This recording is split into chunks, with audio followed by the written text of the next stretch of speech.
અજીબ લાગતું હતું ને.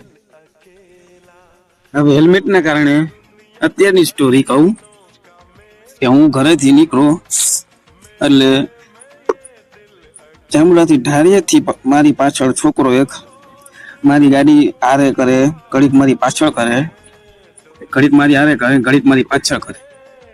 હું વિચારમાં પડી ગયું, આ છોકરો આમ કેમ કરે? GJ10 વાળો હતો એટલે જાતું જામનગરનો, પણ ઓળખીતો નહોતો. એટલે પછી આગળ જતા મને ખબર પડી કે આ મને છોકરી સમજે હે અને લારા લઈએ. કારણ કે હું હેલ્મેટ પહેર્યા પછી હું છોકરી જેવો લાગુ, મારું શરીર પાતળું છે, હું હેલ્મેટ પહેરું એટલે. ભલે કાંઈ વાંધો નહીં, ભલે મજા કરે બિચારો ઈ. પછી આગળ જઈને ઝાટકો દઉં એને. હવે આપણા બ્રિજ પાસે પહોંચ્યો, પછી મેં હેલ્મેટ કાઢ્યું અને પછી છોકરાએ લીવર મારી હે. એ વિચાર કરતો હશે કે હવે મારો ટાઈમ બગડ્યો.